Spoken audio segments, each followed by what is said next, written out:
So how do we start? Well, that was a great way to start it because I will explain to you what we are doing here. Hello, I'm Warren. This I'm is JJ. my grandpa, John Janiga, and I will be interviewing him on his family's immigration experience. As much as I'm aware of it. As best you can. Right. So which family members of yours did immigrate, and where did they immigrate from? All of my grandparents immigrated, but I only have any real knowledge of two of them. Great.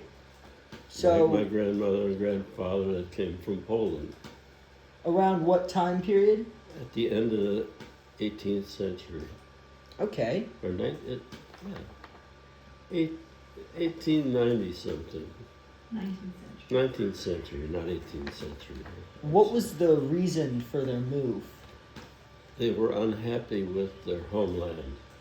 As a matter of fact, you could hardly get a good word from my grandfather about their homeland. They said the Catholic Church was corrupt, and wealthy people in Poland were all affiliated with the Catholic Church, and they were actually working to subjugate most of the population. Oh my. And they left. What did they do? Like, obviously, when they started. Well, they came over on a ship called the America. I believe it was 1890, somewhere right around there. And my grandmother went to work as a cleaning lady in hotels, and my grandfather worked as a paint finisher for Baldwin Piano Company. That was their first employment in the United States. They had enough money when they came. They had to have money when they came to the country. They came through Ellis Island. They were sponsored by somebody in Chicago, and they have assets to get them to Chicago. Let's see, what else did they have to do? And they had to have accommodations for living in Chicago. All of that had to be presented to the people at Ellis Island for them to leave the island. So, now, skipping forward a little bit, what have you done as sort of, I guess, would you be third or you're third generation? Well, my mother was born in 1914, I guess it was. My mother was 20 years old when I was born, so whatever 20 years ago was, that's when she was born. And my grandfather was sort of he was a self-made man. He went from working, excuse me, at Baldwin Piano Company. He built a house for them to live in, and he was going to sell it, or they were going to move in it. My grandmother said, they had an opportunity to sell it. My grandmother said, sell it, and I'll keep on working as a cleaning lady and build another one. And that's how he ended up starting to be a major building contractor in the city of Chicago. He built one house and another, and pretty soon he was in the business of building multiple houses.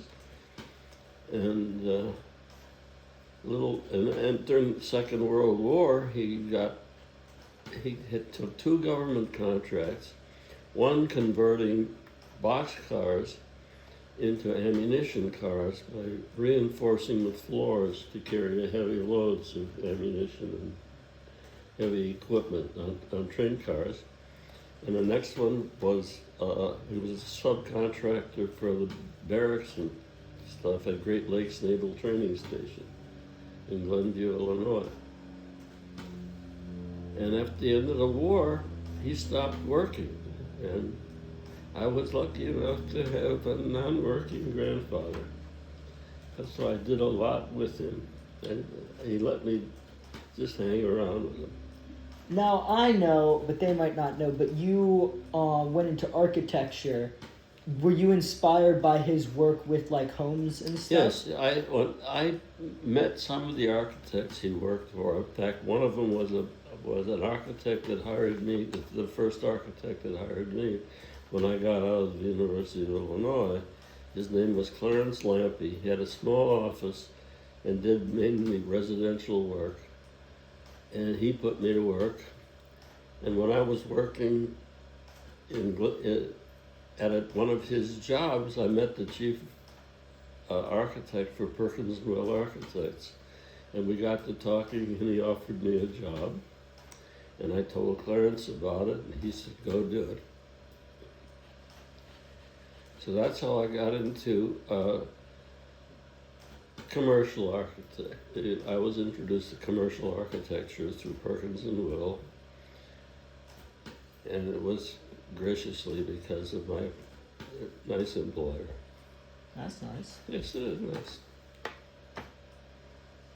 Would you ever want to go back to Poland to see what it is like now? I mentioned that to my grandfather one time, and he said he thought that was the worst idea he's ever heard. He said it was a terrible place, and why in the world would you want to visit it? That was his comment. He said, we left there because it was a terrible place. So, to answer your question is no. I think Papa and I might visit, and if we ever do, we'll come back and tell you if it's still as bad. Well, you know, what I hear about Poland now, it doesn't seem to be as corrupt as he described it. And I think the Catholic Church probably has. Since the Second World War, I think they've stopped being as involved with civil society. They're sticking strictly to the church business. Makes sense. Yeah, As all churches should. that's right. How do you think of your grandparents? Like when you think of them, how do you like picture them They and were- remember them?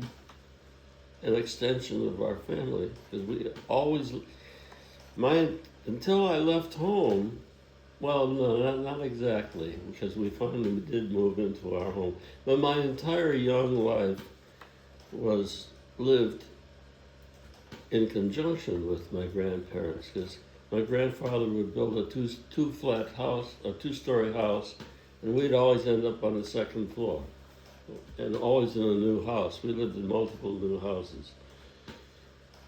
So I spent a lot of time with my especially with my grandmother, of all things. My mother and father both worked. It was the tail end of the Depression. And my grandmother theoretically was taking care of me, but she was not the most diligent caretaker. So I had a lot of freedom as a youngster. And more freedom than you would ever hope to have a 4 or 5 year old child have today. When I started school at a Catholic school that was 2 blocks from our home, I was 5 years old. There was no kindergarten. We started in first grade. And I used to walk to school. In the neighborhood that I walked to school with,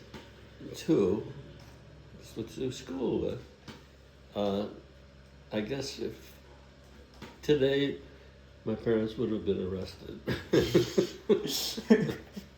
It was not the greatest neighborhood. I went past the seminary, a church seminary, and some stores and things. And then I used to walk to school. It really was. It wasn't a bad experience because nothing ever occurred that was to any concern. So it turned out to be fine, but it was just a matter that I had just one heck of a lot of freedom. I could do it because nobody was paying attention to what I was doing. I used to go to parks that were several blocks away by myself and I would entertain myself on the equipment in the parks. But I was pretty much, because my parents were working all the time, I had a lot more freedom than a child might have today. Because everybody was trying to survive the Depression. My father worked.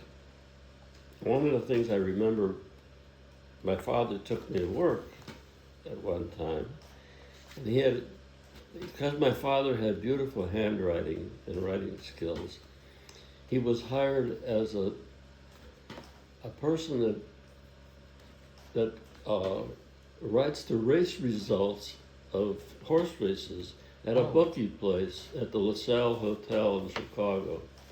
And he used to take me there, and I'd hang around with all these gamblers. And my father, who never gambled at all, was always writing the race results of Hialeah or whatever racetrack was going. And they were all there betting and doing everything else, and I was a kid just hanging around. He never gambled? My father did, no. You're a smart man. No, he was a hard-working man. He only had a high school education. It was a hard life for my father. My father had a harder life than most people have. I mean, during the war, he worked for Buick, building Liberator bomber engines, and he used to take me to their effort parties. The government would give parties to factories that were producing at high quality and high capacity. And they would have E for effort flags they would give them to fly over the company. And he used to invite me to the parties with him. So it was kind of interesting to grow up during the Second World War. There was a lot of activity.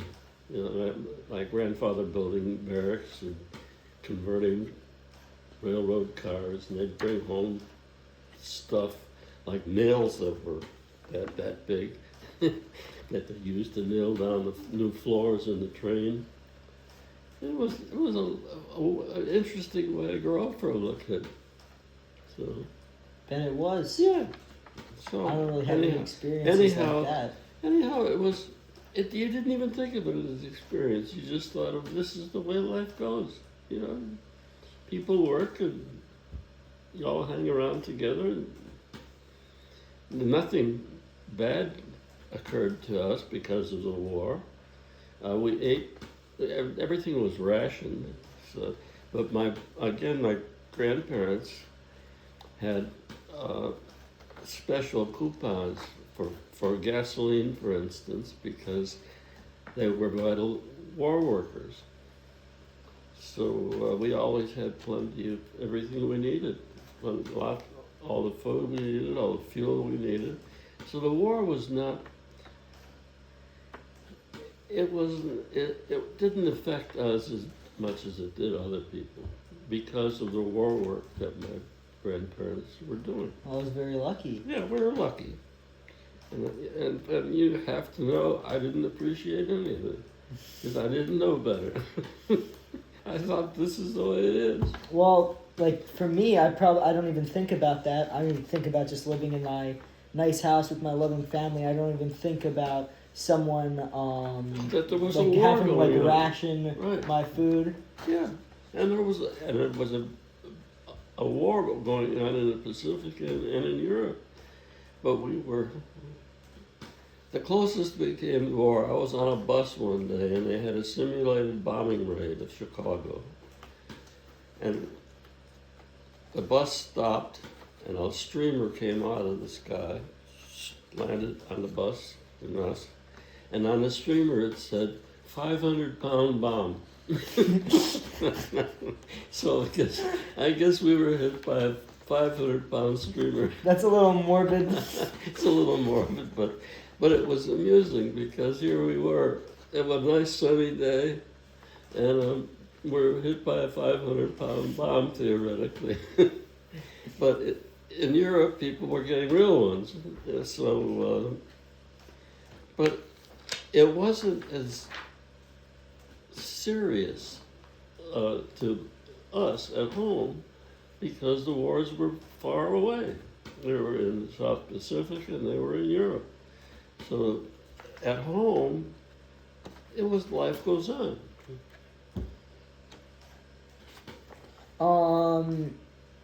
My final question, this one's pretty simple. Do you have anything else like you'd like to add? No, I just feel like I've been pretty lucky. I was fortunate enough to stumble into my enlistment into the Air Force, and I had a great time there.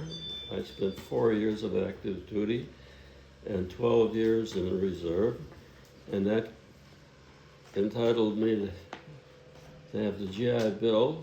And I went back to the University of Illinois, and luckily they hired me as a dormitory counselor, so I got free room, board, and tuition, and I had my GI Bill benefits for spending money. So again, luck be with me. Well, thank you for letting me interview you. You're welcome. I love you.